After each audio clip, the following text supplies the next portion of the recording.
Joining me today is professional karate instructor for over 36 years.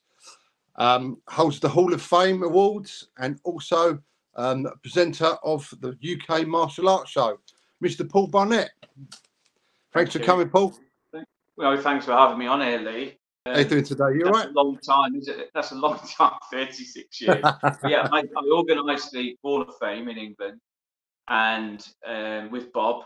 Bob's my business partner, Bob Sykes, and I organised the UK Martial Arts Show.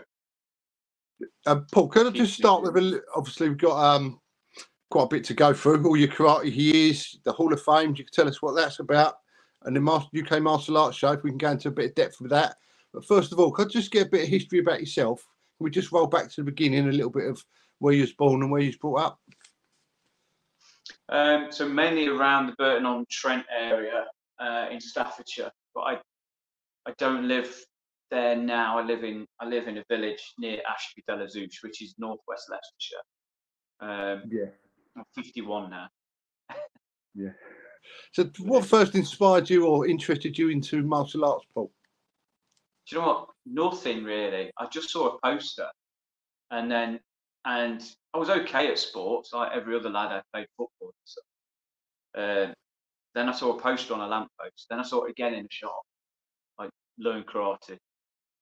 And I went, begged my mum, and my mum took me, and I walked in this Methodist. I think it was a Methodist church hall, and there's these guys. What I know now, they were doing the fifth kata, like Penang Godan, Wadaroo, a Wadaroo kata. And I was, I'd never seen anything like that before. I'd be like 11. It's like, wow, look at these, And I didn't know anyone else in the room. I think there's a couple of other lads from my school, sort of thing, but mainly blokes really. And that was that. I took a class, and I was hooked, But yeah, saw these. You grow up and you see my dad worked hard, and you see him come home from work and lying on the sofa, going to sleep, going to the pub or whatever, and all of a sudden then I'm in a room full of, let's say, young guys who are like, in their prime, athletes, doing karate, and it's like, it was just, what the heck's this, You think and I always say this to people: if you go to, maybe not in all schools, but your junior schools, infant schools, and a teacher will say, right, do a roly-poly, but they never show it. The teachers never actually did the roly-poly. So all of a sudden you've got, let's say, proper sports teachers, almost, although they were martial arts teachers, in front of them. And they weren't just average, they were like the best. Do you know what I mean? So it was two instructors, a guy called John Mills, who passed away, and they were sort of best mates, John Jepson. And John's was really well known in the martial arts, more so for the business side of it. But I saw the other side to him in his early 20s, when he was just an exceptional athlete. His karate was really good. And that was it. I was hooked, Lee. That was it. I missed one lesson to my, one or two. Once I was really, really ill, and then second time, I was promised this video from the video shop: no retreat, no surrender. And the only time I could get it was a Wednesday night. It was like, this is the only time you can get it. I was like, and I didn't want to wait, because I was a Bruce Lee fan, and it was like, this Bruce Lee's not in it, but there's bits of it about Bruce Lee. So that was it. I'd hired this video, and I got it Wednesday night, so I had to give up my karate class that night. So, but yeah, loved it.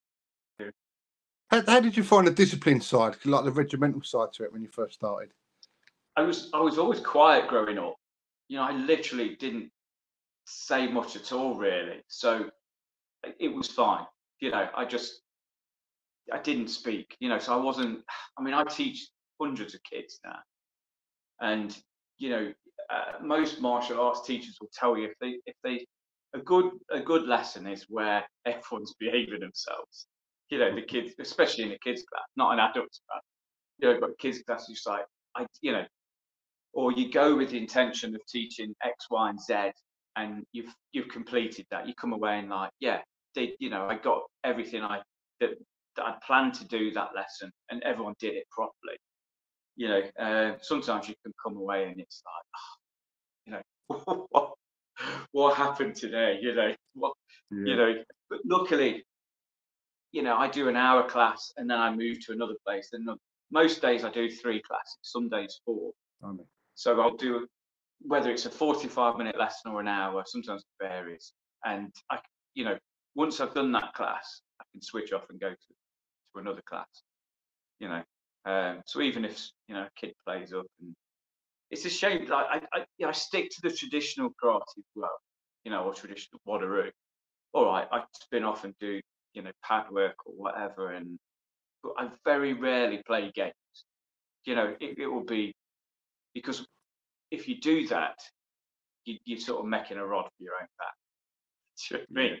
So I go, do the walk, you know, we still do the traditional bows, kneeling bows, do the warm up, we stretch, we do basics, we do combinations, we do a bit of pad work, we do a bit of pair work, we do kata, sparring. By then it's home time.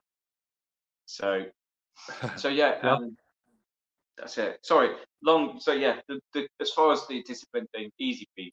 It was fun. I loved it. How did you go sort of through your ranks, and what sort of age did you sort of go through to get to your Dan grades and stuff, Paul? And what grade are you up to now, even?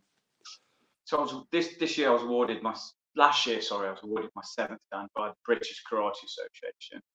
Yeah. Which is the oldest association in England, I believe. And then I was awarded it again by Alfie Lewis, which, you know, both were great honours, really. You know, I couldn't have asked for anything else, any more, really. I was, you know, the BK have been, you know, they took me for my first Dan when I was 14. And when I'd left my teacher, I didn't leave to sort of open my own school, but when I did open my own school, I rejoined the British Karate Association. And they're a great association. They just leave you alone. You know, it's like, here's X amount of pounds for some licenses that I need. I've got a grading at the end of the year. You turn up, you know, and that's that. And for a long time, especially as a younger person, I'd be on the phone to them every other day. And then, you know, it was them that got me in the magazine on the cover of Fighters and stuff like that. So it's important, you know, if you're opening your own school, is to have like the strength of a great association, I think, behind you know, and there is still some good association, you know. So yeah, I got my first Dan when I was 14, which I did it, Lee, at Matlock Bath. It was a course years ago. People would, not all the time, but if they had a lot of students, let's say, which my teacher did, John did, he'd get all his clubs together and grade on the same day, rather than different days, let's say. Not all the time. He'd do like a summer course or winter course, let's say. So, and this one time, I was the only one that did black belt, you know, my first Dan. And I had to, I did it in front of, there must have been 350 people there. I'm not exaggerating. It was the full size sports hall. There was a course during the day with Peter Considine and Brian Seabright, the BKA sort of head honchos, you know, doing what they were doing at the time. And then it was gradings. And usually it'd be like the you know, 9th cube, like the red belts, yellow belts.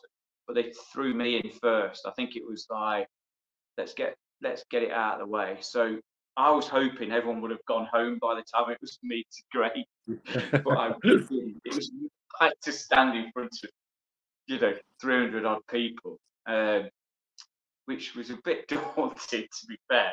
But again, you know, I was, you've got these people in front of you I'd never met before. Obviously, my teacher was there, and the panel, you know, from the BKA, British Karate Association, and that was it. I did it in front of everyone, and you know,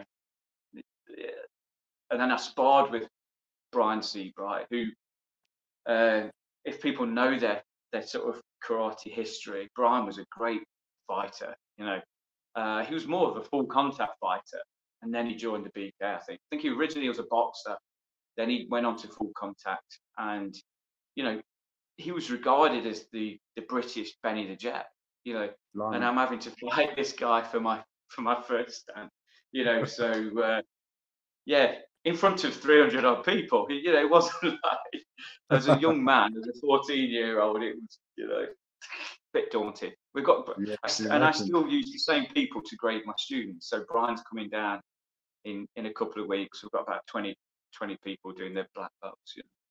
So a couple of 6 stands, a couple of 4 stands, you know, and the rest are like first and second stands. Paul, have you always just trained with the traditional side of karate, or have you also stepped into the sort of sport side with the competing?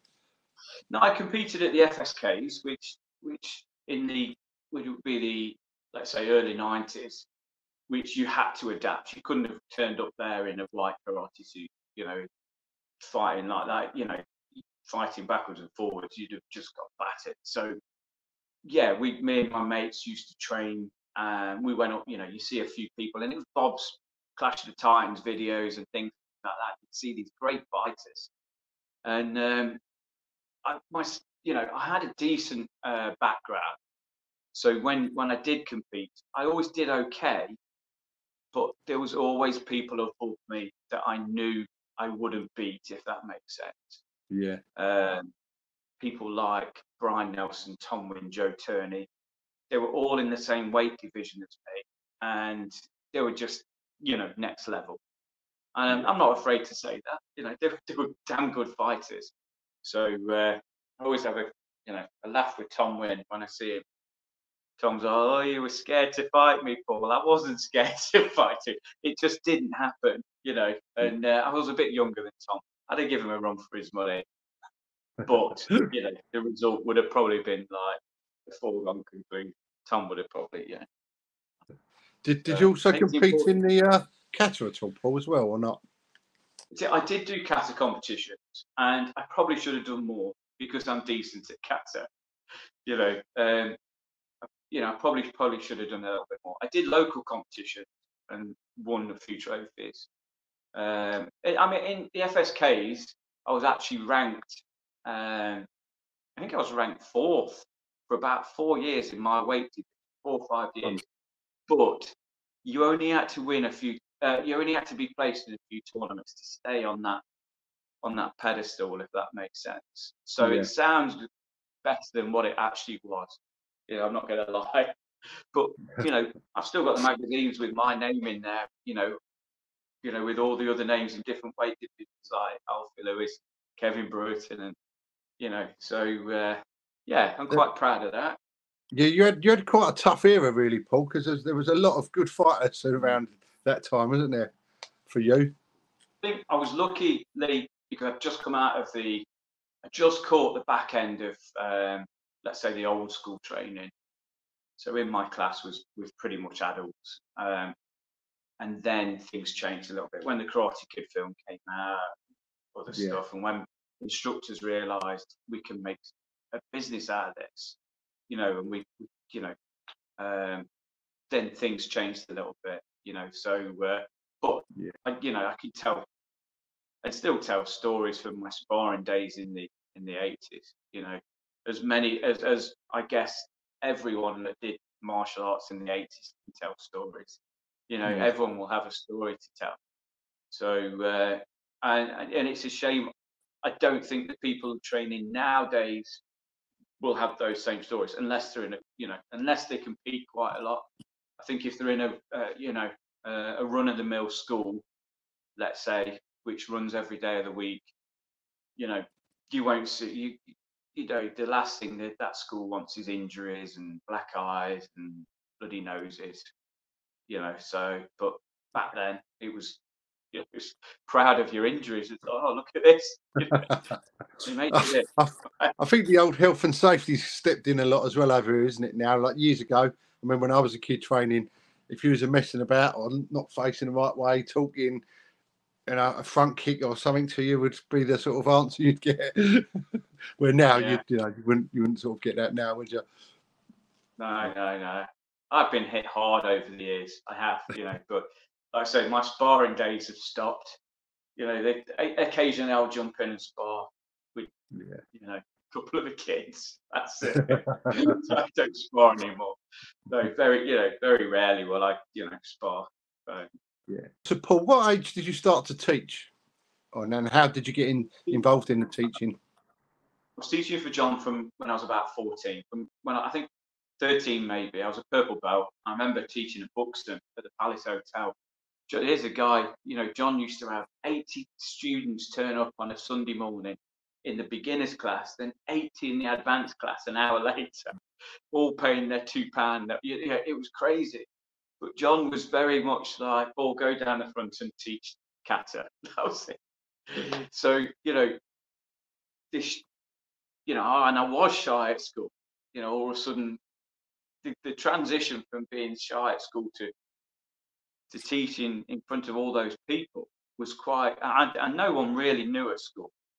The only time that everyone, that someone picked up that I did that at school was when we had like a fitness test one day. And I pretty much beat everyone. And I did, and I wasn't, you've met me, Lee, I'm quite small. So there's all the rugby players and the football players, and it's like, right, got to do as many press ups in a minute, and I, thrashed him at that, I thrashed him at that, I thrashed him at that. So, but yeah, and this is what martial arts, it's, of course I'm going to be a little bit biased, but it's so good for people. And, it's so good in so many different ways, just social development, stuff like that, and fitness. So, but yeah, so I was teaching from a young age, 13, 14. Then John, I left school, had an apprenticeship with my dad, which didn't last very long. And John was saying, "Don't do that, do this, come and teach with me, you'll make it." So I sort of did a bit with John and had two clubs, one on a Wednesday, one on a Saturday, and it didn't really work out. It was, I was probably too young. And my mum and dad were a bit like, you're not paying tax, you're not paying national insurance and stuff like that. And that was part of the split then that between me and my teacher, if that makes sense. We're still great friends now. In fact, I was around there the other day begging for like he does acupuncture, and I've got tennis elbow at them. So, but yeah, that was, so I left then when I was about 16, 17. Found girls, obviously, and found alcohol, and then I opened a club, my own club, when I was about 18. I got asked to teach at a youth club because they knew I was a black belt, and then restarted, rejoined the British Karate Association, and then I started paying tax from when I was about 19, and did it, on a serious level from there, really. So yeah, I've been paying tax for a long time on martial arts. Well, some years, some years. Thanks to Nest Management every year now, but but yeah, it's been, Lee, it's been a great life for me. I could have probably picked an easier one, being a full-time self-employed karate instructor. It's almost laughable. It was at the beginning, not so much now. People know you can do okay out of it, and I do okay out of it. But at the beginning, Lee, it was tough. I made some stupid mistakes, putting big ads in newspapers, and of course they're like, "Do I pay now?" No, we'll send you an invoice. So you put these huge ads in the front of newspapers or on the back page, and all right, your class fills up, but it doesn't warrant like a £350 advert in the paper, No. So yeah, I made some daft mistakes as a young man, but paid the price, So, but you live and learn. So yeah, it's not been the easiest of roads, but I do quite well now. Very successful club now, Paul, haven't you? How many different clubs do you run now? Well, I've got about 28 clubs. At one point, I had a lot more, but they were cash clubs, and it was a little bit like, let's open as many clubs as we can, let's do it as fast as we can, and I think I was up to about 54 clubs. Blimey. But it sounds great, but sometimes it was like 3 at the same leisure centre, and so But yeah, at one time we had a student count. I'm sure it was just over 900. That's not. That was attendance. That was attendances in 1 week. Not so much students, but some people were going twice. But yeah, a hell of a lot of people. Now, not half that, but you know, as things have changed, everyone pays monthly. It's almost like I've got a salary now. I know, I know where I stand now, sort of thing. So Yeah. everything's more structured now. Back then, when I had all those students, as quick as I earned it, Lee, I spent it. And if you knew me from this area, a lot of people say you're the guy that had the lotuses. That's even now they'll come up to me and say you've had that. You know, I had a Lotus Esprit, I had a Lotus Elise, I had a Lotus Exige, I had a private plate kicked. I used to drive around thinking I was great. You know. Meanwhile, the debts were piling up in the background. Lee, you know, so yeah. Catching up with you. They were, yeah. But I lived the dream for a bit. Yeah. So Paul, can I ask you a little bit about? Obviously, you run an event called the Hall of Fame. Can I ask you a little bit about that and what that is? It came about. I started doing events there. I've always done events. Having a karate school, you'll organise tournaments, you'll organise courses, things like that. So you get used to doing it. And then I started doing boxing dinners. I went to one and I thought, I wouldn't mind organising one of these. So I worked with a few boxers, which was interesting. Nigel Benn, Steve Collins, Frank Bruno, Alan Minter. I did that for a bit and it was tough to make money doing those. The boxers charge a lot of money, you know. Yeah. So, and while I was doing that, I was thinking, why am I doing this when I'm a martial artist? Then the power of Facebook, right? And I'm friends with Bill Superfoot Wallace. To me, this was amazing. It's like, what? You know, Bill Wallace, I'm following this guy. And, you know, I watched this guy all my life, sort of thing. So I sent him a message. I thought, I just wonder if he'll come over and do like a tour, what he'll charge and stuff like that. Sent him a message. Within 2 minutes, he phoned me up. He said, do you want me to come to England or what? I was like, yeah. He says, well, you're going to need me more. Because I said, how much would it be for a weekend? He says, you'll need me for a couple of weeks. And he wasn't wrong. You know, the time we had though, we fit. I'll get to what you're asking in a minute, Lee, but and it will add on to that. So I think we squeezed in 12 seminars. And as soon as I booked in, Bob put it in the magazine for me. Bob got wind. Bob put it in the magazine, put a full page ad, said, can we have Bill at our school, Paul? I'm like, definitely, you know. I wanted to meet Bob because I used to watch Clash of the Titans. I used to watch Bob fight. And there I am. Then I'm at Bob's gym with Bill Superfoot Wallace. And I'm stood talking to Bob outside. And I don't know, you know, people will tell you if you've ever gone up to Bob's club, it's a really friendly place. You know, he's got a great rapport with his people. Someone making cups of tea all the time, and they're training on the mats. The parents are talking. It's a great club. But there I am. Bill's teaching, and I'm talking to Bob. And I said, you know, how come you've never done a Hall of Fame, Bob, for the magazine? And he was like, well, let's do it. You know, you organise it, and we'll do it together. It was something like that, Lee. It was nothing like there was no, you know, plan to it all. Anyway, because I'd been organising events, these boxing dinners, I'd got the venues, you know, and I ran them, got a price of meals and all that sort of stuff. And me and Bob made a short list of names. We met back up, and we'd pretty much got the same names. You know, we had 2 pages of names, and the next job was to get their addresses. So we just messaged, you know, I messaged them all on Facebook. Bob did some. All of a sudden, we got a letter. We posted the letters out to them, and God, it sold out in weeks. You know, people were dying to get to it, and that was in 2011, I believe. And we're still doing it now. It's 2023, Lee, and we're on like our 18th. We've got one coming up in 2 weeks, and it's sold out, and they sell out all the time. You know, I think what it is, the winning sort of formula to it is, you know, we pepper famous martial artists in there. you know, so you can be sat at your table and on the next table you've got someone maybe who you've seen in a movie or in the magazines or on the front cover of a magazine.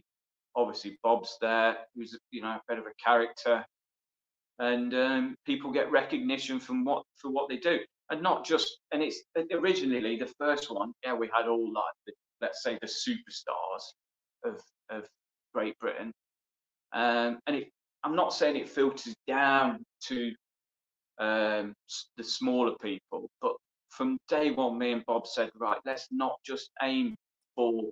I always refer to Alfie because Alfie was the best points fighter, let's say, in England. Let's not just aim for the Alfie Lewises. Let's find the guy who runs a class at the local village hall, and he's there every week. You know, whether it's raining, whether he's there on his own, no one turns up, or he's got 3 kids. Let's find that guy. You know, so, and that's you know, the person that's not famous in a magazine, the person, but in his own, you know, in his own way, he should have a bit of recognition, let's say. Yeah. And it works. You know, we find it. We've found these people every time we do an event. Someone will say, do you mind if I nominate this person? I'm like, yeah, who is it? Oh, he's like an 8th dan and lives in, you know, Milton Keynes or whatever. I'm like, and I've never heard of him. Bob's never heard of him. It's like, where's these?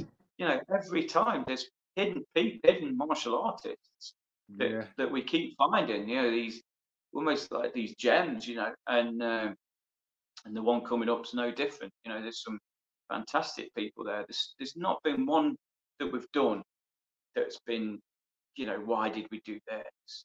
You know, the people there, people have got stories. You know, everyone gets on together, which is great because if you know yourself, Lee, in the 80s, 90s, you wouldn't talk to the instructor down the road from you. You know, he'd be your enemy. Strange, wasn't it, back then?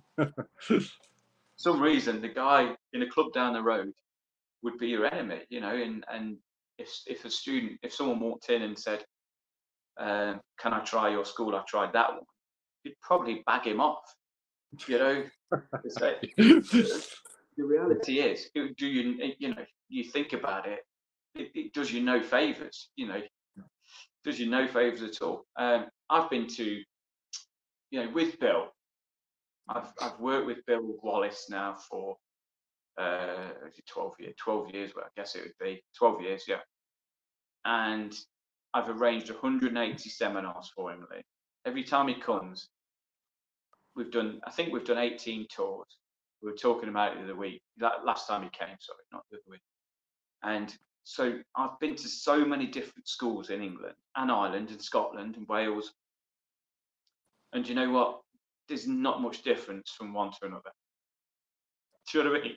All right, that one, you know, might have someone exceptional in that club, let's say, or that one has, you know, a better mat as you walk through the door or something. But they've all got the same passion, you know, which is important. And when Bill's on the mat, they're all there, fixed on, you know, eyes fixed on Bill and doing the same thing. And there's not one school I've been to where it's stood out from the one that, let's say, we've gone to the next day. You know, Paul, can I just step in there? Like, I'm sure everyone knows who Bill Superfoot Wallace is, but just in case there's any viewers that are not sure of him, can we just run a little bit through who he is and what he is? So Bill was famous originally for being a middleweight kickboxing champion, the first ever middleweight kickboxing champion, when, you know, they decided to rename full contact karate into kickboxing. So it was Bill, Joe Lewis, Jeff Smith, I can't think of the other guy, and Bill was the middleweight. It was televised in America, and then Bill had 23 professional fights, which he won. And in America, it was televised, you see. It was, there's that many channels. I can't think of the channel right now, but if Bill was here now, he's smacking me saying, I told you what channel it was. So, and then he went on from there to do a few films, with Chuck Norris and stuff like that. In between that, he taught for Elvis for a bit at Elvis's school, Elvis Presley's school. but he was mainly renowned for his fast kicks. So he got the name Superfoot.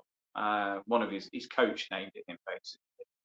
We were looking at a sign at an event. It said Superfoot long hot dogs or something like that. and his coach said, you know, we should call you Superfoot. His original name was Fast Billy. So, but yeah, he was a points fighter, then turned full contact fighter. But like I say, he was renowned for his kicking, his exceptional kicking. I guess it would have happened eventually, but Bill was probably the pioneer of guys working on doing the box splits, you know, doing like 2, 3, 4, 5 kicks with the same leg, rather than the traditional one front kick, one round kick, one side kick, if that makes sense. Yeah. You know, all of a sudden getting 4 or 5 kicks thrown at you with the same leg, you know. So, and that was Bill. So, and he still tours the world now. You know, in America, he's still got the best name. You know, there isn't one person I've not spoken to who doesn't know him. You know, or doesn't respect him. So the people. More recently, I've worked with Cynthia Rothrock and spoken to quite a lot of people as far as bringing them to my other event, you know, our other event, the UK Martial Arts Show, and they all say the same. You know, you're in great company with Bill. And again, in May next year, Lee, I've got a tour with him again, and I filled his tour up like that, 10 clubs straight away, no problem. You know, he's still in great demand. I mean, he's 78 this December.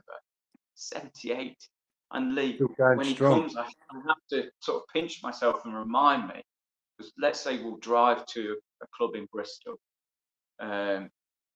He'll then eat a McDonald's.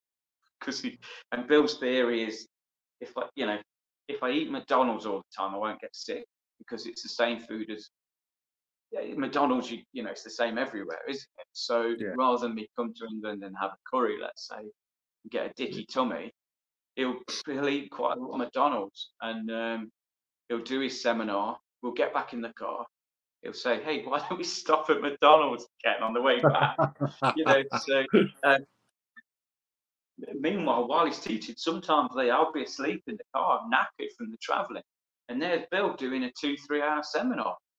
You know, the guy is amazing, and this is what makes, you know, that difference between let's say, you know, decent martial artists and legends, and he's right up there.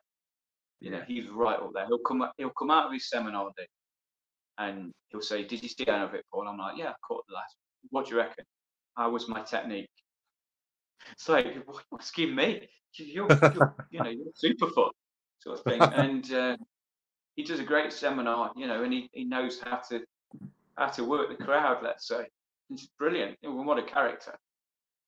Yeah. So, but the same with Cynthia. Cynthia, I arranged a tour with her this year, and people, you know, loved it. She got people have rebooked, so she's got another tour this year, next year, which I've organised, and Don Wilson. So, in May, around the martial arts show, I've got these 3 American legends. I've got them all 10 bookings each. I have. Blimey. So one person's taking Cynthia around for me. One person's taking Don around for me. And it's not difficult. You know, we'll go, you know, will you run Don Wilson around for me for a week? People like that. Me, please. I'll do it. You know. So and that's how it sort of, you know, that's how it's gone. I'm trying at the minute to get Richard Norton a tour. Got a few clubs interested, but with Richard, here's a guy who's super talented, but he's sort of jack of all trades. If that makes sense. So he's a guy who, you know, he looked after ABBA for a long time, didn't he? And Mick Fleetwood, you know, Mick Fleetwood. This is the story how, I don't know if you knew, Bill Wallace worked for John Belushi for a bit, but it was via Richard Norton. They both went to Mick Fleetwood's party. Some of the stories I've got, Lee, you just wouldn't believe. You know, and John Belushi's on the drums, and shouts Bill over. He says, "You're that Superfoot guy, aren't you?" He says, "Why don't you, come on tour with us?" And so Bill looked after John Belushi for a bit, mainly to keep him in shape. He wasn't really a bodyguard, but it was Bill eventually that found him dead. Oh, blimey.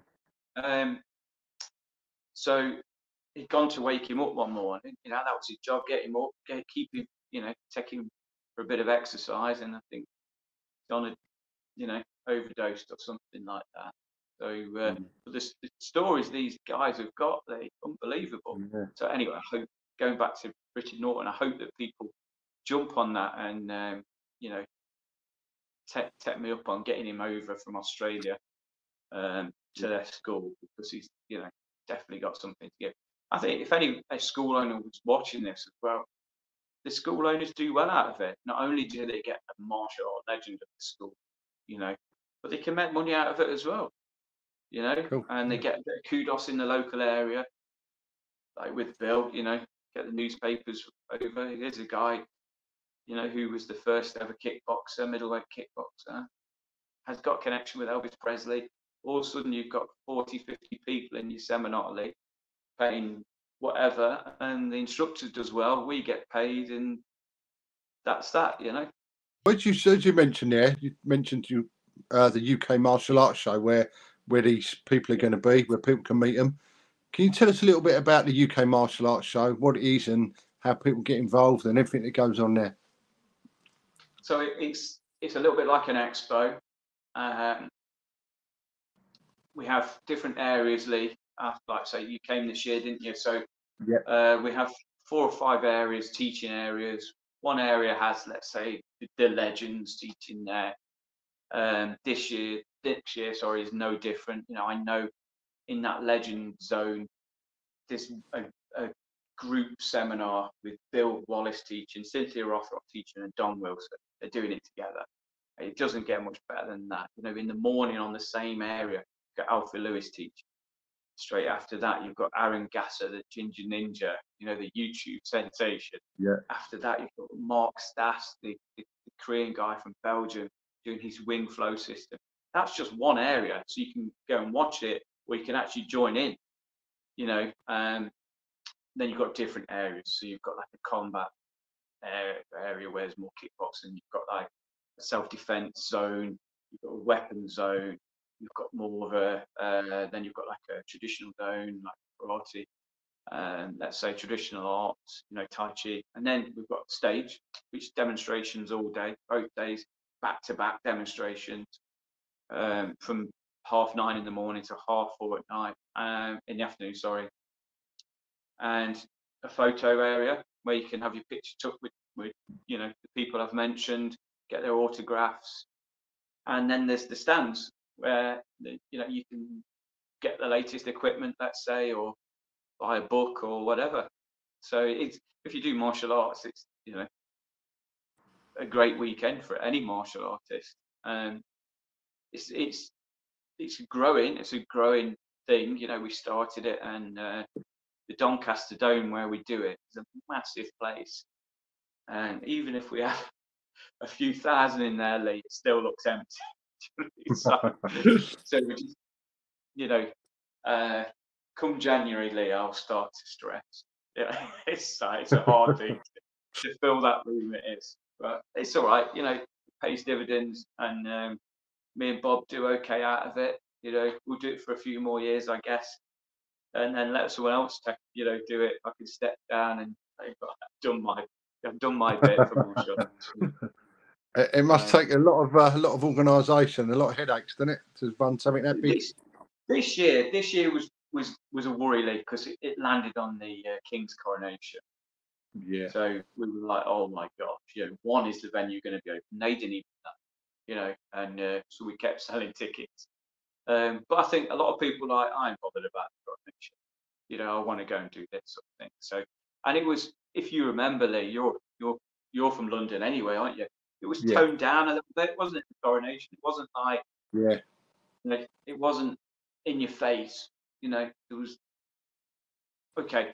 There was a few instructors that couldn't come this time because they were having street parties and stuff. But it was literally just a few. You know, we still did all right, consider it. You know, we had to work. Thought I'm gonna have to work really hard. It worked out okay. I think Cynthia Ross will come in this year with a massive bonus. She'd not been in the country for so long, and people, you know, couldn't wait to meet her. So we attracted quite a lot of the Comic Con crowd as well, you know, because of her. Because she's been in, you know, lots of movies. So we had people turning up with lots of DVD covers and posters and stuff like that, wanting them signed, which was great. But yeah, it's a great weekend. At the end of it, we do the Hall of Fame as well. So we literally turn the room around. You know, everyone's gone, and then that's it. We have like 15 members of staff come in. They put all the tables out. It's turned into a banquet hall, and then we do that, and then that's done by 10, 11 o'clock at night. Go back to the hotel, and then I carry on touring with Bill. You know, Oh, you don't even get a break after that busy weekend. No, I think he went home Thursday. Well, I saw you on the Sunday, didn't I, at the show? I think I was still with him on the Thursday, and then he went back to Heathrow Airport on Thursday. I think Cynthia went back on the Wednesday, day before, and then Bill carried on teaching. I think we went down to Eastbourne on the Wednesday night, I think it was, and then took him back. But do you know what, Lee? You know, I like seeing new areas, and I've made a lot of friends along the way in different clubs. You know, and when you, the thing is, when you work with someone like Bill, if he was here now, we wouldn't sit and talk about martial arts. We've got, you know, we talk about other stuff, you know, mainly cars, to be honest. You know, because Bill loves his cars, and I love my cars, stuff like that. So, and it's the same when I visit these clubs. A lot of sort of repeat business, let's say, going to clubs that have booked Bill before, and they're just like my mates now, the instructors, you know, and talk about their lives and what they've been up to and stuff like that. So, yeah, it's great. I get to see places, Lee, that I'd never been to before. And you think, right, like this weekend, you know, could have gone anywhere really. Me and my wife, we did, but all of a sudden it changes. If you know you're going to Eastbourne, let's say you've got to go to Eastbourne, but you're going to get paid, so you'll make that 200-mile trip, let's say, down there and have a look around, you know, or the next day. Like I know next year, Cynthia, Don, and Bill are in Scotland on the Thursday before the martial arts show. So you know, we're all going up. There's like 3 cars going up. You know, we'll leave Thursday morning. It'd just be great, just like an adventure, you know. So, but yeah, so it's great. You know, like I say, I get to. That's the good part of my job. I get to hang out with these people that I watched growing up. You know, so and they're just, you know what, they're just like regular people. They're not real divas or anything like that. They, you know, in fact, the opposite. They all know they're there to work, and they'll help people as best they can. You know, I think that comes with the martial arts side of it, though, doesn't it? Rather than a pop star that's out there to sort of, you know, put their name and ego first. Martial artists are more intrigued to helping one another, aren't they? And I think that sort of background plays effect on them, doesn't it? Yeah, you're right. Yeah, it is. I've met quite a lot of sort of famous people along the way, and like I said earlier about boxers, it was interesting, you know, sort of, you know, hanging out with them for, even if it was like a half a day or 3/4 a day, you know, they were completely different breed to martial artists. They are. I'm not saying every boxer is, but I think, you know, that fame thing can definitely change people. There's a famous martial artist, Gene LaBelle, and I read something about him, and I think he taught Bruce Lee how to grapple. He was a judo guy, wasn't he? One of the real tough guy. And the godfather of grappling, they call him, don't they? Yeah, I read something about him saying he never ever said, "I'm this good." He'd say how good his teachers were, and he said how good his students were. And that, to me, that's great. That's stuck with me. That, and you know, I always, you know, thank my instructors for what, you know, I've still got decent skills, but you know, and they instilled that in me. If it wasn't for them, I wouldn't have. So, and hopefully my students will say the same. Yeah. Paul, just a quick question there. Just step back a bit where you're talking about Bill and Cynthia and stuff. When you're taking them around, do you get much hassle from, like, if you go to dinner somewhere, do you get a lot of people hassling you and stuff for photos, and how do you control that? Do you know what? They don't recognise them. Oh, really? And it's probably because, you know, let's say we go to a restaurant, which sometimes we don't have time for restaurants. You know, we all either want to get back, so we'll fast food it or whatever. But once we went to watch, me and Bill went to watch, there was me, Bill's mate Kenny, and one of my mates went to watch the new James Bond film. We went to watch it, and Bill pulled out, when we're at the till, I went to pay, and Bill pulled out this American equity card or some Actors Union card or something like that. And in America, you don't have to pay if you've been in films or something, like if you've got this card. And the receptionist, the girl behind the counter said, no, we don't really do that there. And let me ask my manager. And the manager come out and he had a look and he said, no, we don't really. And he looked at the card and he went, oh, you're Bill Superfoot Wallace, right? So all of a sudden he's like, you're my idol. And all of a sudden this guys, who are you? I'm not going to pay anything you want, popcorn, Coke, you know, sweets. That was it, you know, and that was in Wakefield. So yeah, the people at the venues, obviously, with Cynthia this year, it was difficult at the martial arts show. Everyone wanted a picture with her, and at one point we got a guy to stand with her because it was, you know, people were just really invading her. And she wanted paying per picture, you see. She wasn't pointing at me for that. She's like, you know, I'm here to work. I want to get paid for my autographs. I want to get paid for my pictures, which is fair enough. If you've got to that level, I get that. So yeah, with her it was different. I met I think the worst I saw was Jean-Claude Van Damme, and my instructor brought him over first, and he did. This must have been a time where Van Damme wasn't doing anything, and then so they kept a connection, and we went to watch a Van Damme film at it was in Soho Square. I think it was like Fox Distribution Centre or something, and we were there really as fans.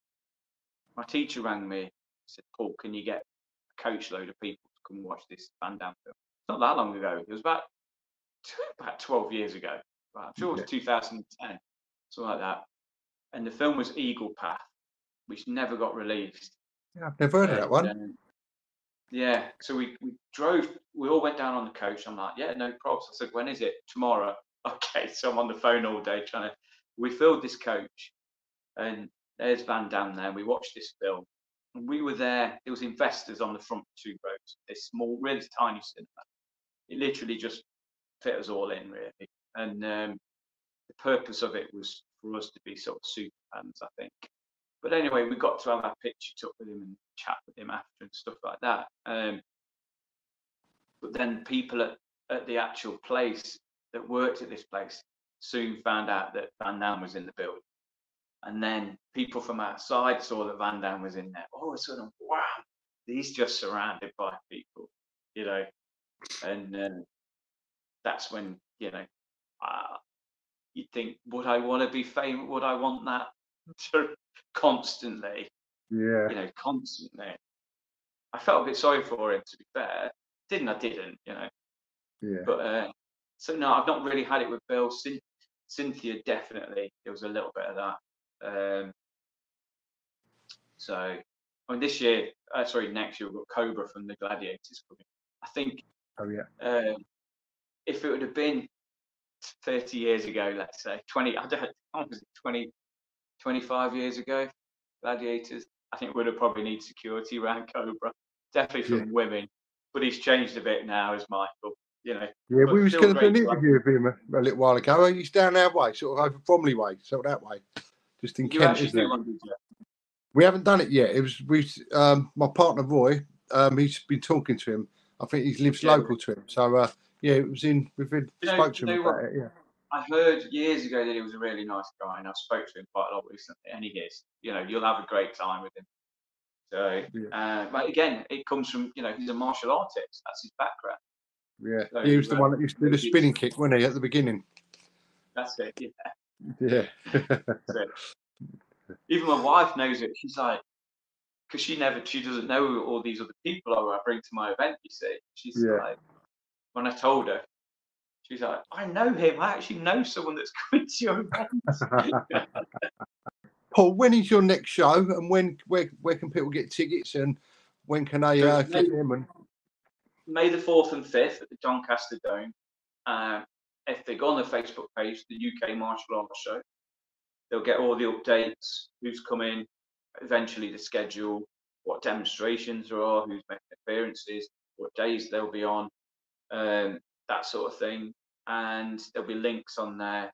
But the website is www.theukmas.co.uk. Definitely a must for all martial artists, definitely. Yeah, I can vouch for that. I've had a great time there. It's been brilliant. Try and, you know, I've mentioned like a few people, but we try and, you know, broaden. We'll try and pick, you know, demonstrations from all styles, like Thai boxing, kung fu, you know, Wing Chun, Taekwondo, karate, you know, XMA, the new stuff. I know we've got a tournament this year, which we had years ago, and those guys are coming back, which were brilliant. Their tournament was amazing, you know. So we try and have something for everyone there. You know, if you practice, let's say judo, there might be a judo demonstration. If you practice jiu-jitsu, there'll be a jiu-jitsu demonstration. Not just that, the stage area is probably the biggest stage at the minute in the UK for people to say this is me, you know,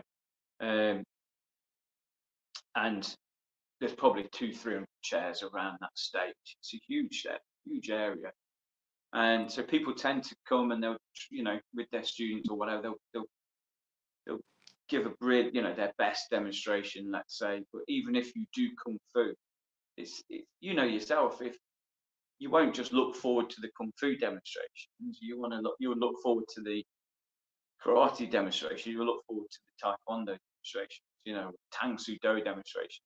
It's nice to see different styles, you know. Yeah, I think as well, Paul, like we spoke about earlier, years ago, like you say, you wouldn't even think of doing a different discipline, let alone or going to another club. It would be a no-no. Where now, all martial arts work hand in hand together. So it's great for like someone that does karate, kickboxing, to go and try a different one, because they might like it. Unless you try it, you never know, do you? So it's a great opportunity to get involved in another martial art. If people do watch this, Lee, and well done if you managed to get to this point of this podcast. When people do go, what we charge is literally, I think, is for nothing. You know, they pay an entrance fee, and if they want to train, they pay for that on top. But it's only one fee, so you literally you could train all day for like the entrance fee and the seminar fee. Which would work out for an adult about £45, I think. Bear in mind, you know, you could get up, go train with Alfred Lewis in the morning. Then you could go and do some weapons training, you know, with the Eskrima guys or something. Then you could go back over there, do, you know, in that area. Then you can go and watch some demonstrations. Then you can go do some more training. Then you can do some more training. Then you can have your lunch, do some more, you know, you could train literally all day. And if you've ever gone on a super course, let's say, with someone, if this one's got a massive guest at the school, which I know, you know, taking Bill to clubs. Some clubs charge £50. You know, we've got Bill Wallace coming next Tuesday night, £50. It's not even that, you know, and you can train all day with numerous people. It's as much as your body can take, you know. Yeah. So, and the instructors are given, you know, they're pretty much told as well, look, you're going to get people from different disciplines. Don't kill them. They're going to be training all day. Give them a taster of what you can do. Show off a little bit, you know. So don't think, there's no way we can do all this, because you will. You know, people literally train all day. They do. So and they take a lot from it, you know. And I applaud the instructors that encourage their students, that will give them a leaflet and say, go to this. You know, some instructors are still a bit like, I don't know, closed doors. You know, don't go and watch that guy down there because he's better than me. You know, so I was about to say, the only people with that mentality are the people that are scared to see that someone's better than them and they don't want to lose their students. But yeah, it is a bit of an old-fashioned sort of old-fashioned way, really, isn't it? Paul, just quickly before we go there, before we round it up, can I just ask you, what does the future hold for you now in martial arts? I mean, I'm forever, you know, I still get excited when I get new students, Lee. I had a couple of new teachers this year, so we've opened 3 or 4 new clubs this year. You know, I still get excited, you know, when my students, you know, for them when they get their black belts. So, you know, more of what I've done all my life, just maintaining that good standard of karate. Keep putting on events that I think that people like. I hope that people like, you know, and listen to the people, and hopefully I get it right, you know, and they come to our events and go, that was great, thank you very much. That's all we want, you know, we loved it and we're happy with that, you know. So yeah, that's it. I'm still only 51. I've got a few years in me yet, you know. Yeah, mate. If Bill can teach at 77, I don't know when I'll retire myself, but hopefully I'll overlook my school forever and a day, you know. Yeah. So because I've, you know, had it for all these years, let's say, my own school. So hopefully even in my 70s, I'll still be overlooking it. There's no reason for me to quit, you know. We're starting to wind it up there. Thank you ever so much for coming and sharing your story with us. It's been appreciated. Lee, you're doing a great job, and it was nice to catch up with you finally at the show this year, and finally catch up with you now as well. Yeah. So I really appreciate this, Lee, and I should share it on all my platforms, and hopefully people won't be too bored, you know, or offended. So, lovely. Thanks, Paul. Take care, mate. thank you. Good luck with stuff, Lee. Thanks so much. Thanks, mate.